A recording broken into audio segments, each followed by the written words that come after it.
আমার বড় আপু ফারজানা দেখতে অনেক সুন্দরী ছিল। আমার আপুর বিয়ের 1 মাস পর দুলাভাই বিদেশ চলে যান। আপুর মনটা তখন খুব খারাপ হয়ে যায়। আমি আপুকে একদিন সুযোগ বুঝে হোটেলে নিয়ে যা করেছিলাম তা শুনলে তোমাদের মাথা ঘুরে যাবে। তাহলে আসল ঘটনাটি শুরু করি। আমি রোহান, 15 বছর বয়স। আমার একমাত্র বড় বোন ফারজানা, বয়স 21 বছর। 2 মাস আগে ফারজানা আপুর বিয়ে হয়েছে। দুলাভাই বিদেশে থাকে। বিয়ে করার জন্য 2 মাস আগে দেশে এসেছে। ফারজানা আপুকে দেখে তার পছন্দ হয়েছে, তাই দেরি না করেই তড়িঘড়ি করে বিয়ে করেছে। আমাদের অর্থনৈতিক অবস্থা খুব বেশি ভালো না। বাবা একটা ছোট বেসরকারি প্রতিষ্ঠানে কাজ করেন। ঢাকা শহরে থাকা খাওয়ার খরচ সামলানো কঠিন। তাই দুলাভাই এর মতো একটা ভালো ছেলেকে পেয়ে বাবা আর মা কোনো দেরি করতে চায়নি। ফারজানা আপু বিয়েতে খুব খুশি ছিল। কিন্তু দেখতে দেখতে 3 মাস পার হয়ে গেল, আর দুলাভাইয়ের বিদেশ যাওয়ার সময় হয়ে গেল।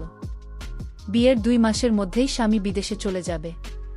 তাই ফারজানা আপু ভীষণভাবে ভেঙে পড়ল। তাই দুলাভাই সিদ্ধান্ত নিল যে 1 বছর পরেই দুলাভাই দেশে ফিরে আসবে, আর এই 1 বছর ফারজানা আপু তার বাপের বাড়িতে থাকবে। দুলাভাইয়ের বাড়ি ঈশ্বরগঞ্জ জেলাতে। তাই বিদেশে যাওয়ার 1 সপ্তাহ আগেই ফারজানা আপুকে সাথে নিয়ে ঢাকাতে আমাদের বাসায় চলে আসলো। ফারজানা আপু দুলাভাই আসতে বাবা মা আমরা সবাই খুব খুশি হলাম। দুলাভাই আর ফারজানা আপুর সাথে আমি খুব আনন্দের সাথে সময় কাটাতে লাগলাম। আমাকে দেখে আপু একটা মুচকি হাসি দিল। কাপুর মুচকি হাসিতে আমার সাহস আরও বেড়ে গেল। আমি আপনাকে বললাম, আপু তুমি আমাকে দেখে হাসছো কেন? আপু বলল, ভাই রে, এটা তো হাসি না, এটা আমার অন্তরের কান্না। আমি জিজ্ঞেস করলাম, কেন, কি হয়েছে? আপু বলল, তোর দুলাভাই বিদেশ চলে যাবে, এই কষ্ট আমি হাসছি। আর এই হাসির ভিতরে লুকিয়ে আছে আমার কান্না।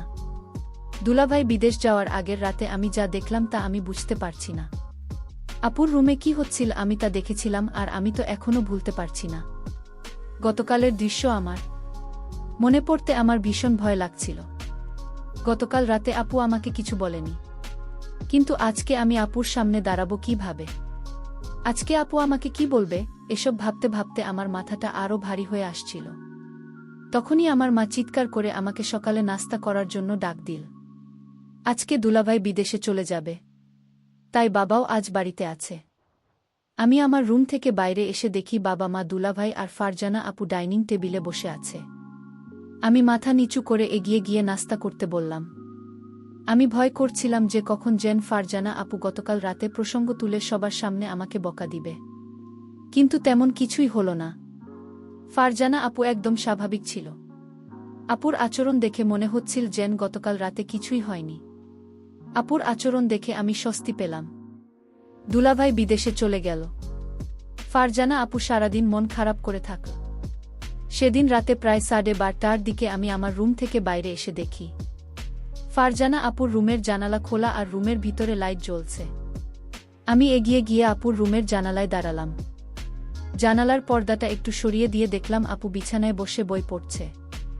আমি জানালায় দাঁড়িয়ে আপুকে দেখলাম। আপনার মনটা ভীষণ খারাপ হয়ে আছে। বই পড়তে পড়তে আপু জানালার দিকে তাকিয়ে দেখল আমি সেখানে দাঁড়িয়ে আছি। আমাকে কিছু না বলে আপু আবার বই পড়তে লাগল। বই পড়তে পড়তে আপু বারবার আমাকে দেখছিল, আর মনে হলো বোন আমার কান্না করছে। আমিও চুপচাপ দাঁড়িয়ে দেখছিলাম। বেশ কিছুক্ষণ পরে আপু বিছানা থেকে নেমে হাতের বইটা টেবিলে রেখে জানালার কাছে আমার সামনে এসে দাঁড়াল। আপু আমার চোখের দিকে তাকিয়ে বলল, কি রে, কিছু বলবি? আমি থতমত খেয়ে বললাম, আপু তুমি ঠিক আছো? আপু সুন্দর একটা হাসি দিয়ে বলল, হ্যাঁ আমি ঠিক আছি। অনেক রাত হয়েছে, এখন রুমে গিয়ে ঘুমিয়ে পড়। আমি বললাম, তুমি কি এখনই ঘুমাবো আপু? আপু বলল, হ্যাঁ, তুইও গিয়ে ঘুমিয়ে পড়। আমি বললাম, আগে তুমি শুয়ে পড় আপু, তারপরে আমি যাচ্ছি। আপু আর কিছু না বলে একটা মুচকি হাসি দিয়ে রুমের লাইট বন্ধ করে বিছানায় শুয়ে পড়ল। আমিও আমার রুমে শুয়ে পড়লাম, কিন্তু কিছুতেই ঘুম আসছিল না। বারবার আপনার কথা মনে আসছিল। আপু দুলাভাই এর জন্য কান্না করছে। সকালে উঠে আবার সব কিছু স্বাভাবিক। দিনের বেলায় আপু কখনো রাতের বিষয়ে কোনো কথা বলতো না। দিনের আপু আর রাতের পুজো সম্পূর্ণ আলাদা। আমিও কখনো দিনের বেলায় রাতের বিষয়ে কথা বলতাম না। এভাবেই আমাদের দিন কাটতে লাগল। দিনের বেলায় আমরা দুই ভাইবোন স্বাভাবিক আচরণ করতাম, কিন্তু প্রতিদিন রাতে আমি আপুর রুমের জানালায় গিয়ে আপুকে দেখতাম।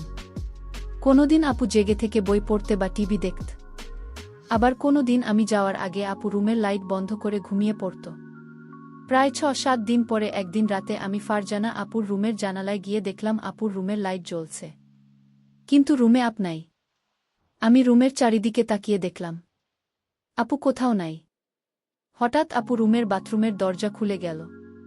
আপু বাথরুম থেকে বাহির হয়ে আসলো। আমি বললাম, আমার ঘুম আসছে না আপু। আপু বলল, বেশি রাত জাগা শরীরের জন্য ভালো না, যা গিয়ে শুয়ে পড়ো। পরের দিন আমার বাবা আর মা সারাদিন চাচার বাসায় থাকবে, রাতে ফিরবে।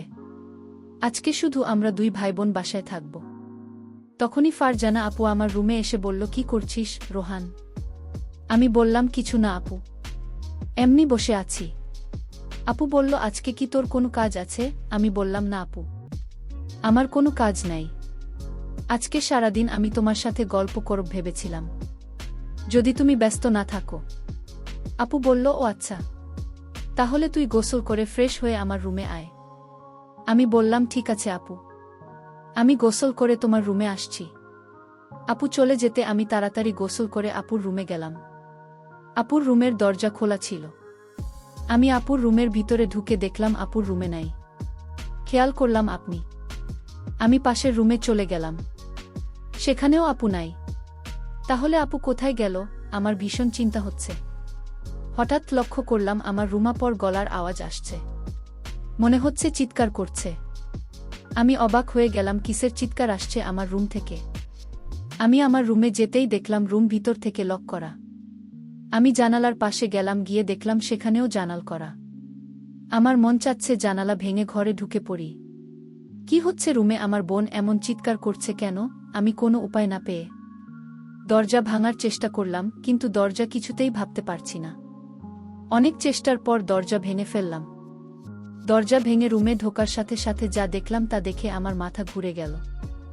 একটি ছেলে রুম থেকে জানালা দিয়ে পালিয়ে গেল। তাদের অনেক বুদ্ধি। আমি দেখলাম জানালা দিয়ে যেন পালাতে পারে, সেই জন্য আগে থেকেই প্রস্তুত করে রেখেছে। আমি আপুকে জিজ্ঞেস করলাম, আপু তোমার রুমে কি ছিল? আপু বলল, সেই জবাব কি তোকে দিতে হবে? আমি বললাম, আপু তুমি আমাকে ছোটবেলা থেকে অনেক স্নেহ করো, আর আমি যখন যা বলছি তাই করেছ। আপু তুমি আমার সাথে লুকিয়ে না, এই ঘরে আর কি ছিল? বলল, আপু আমি জানতে চাই জানলা দিয়ে পালালো।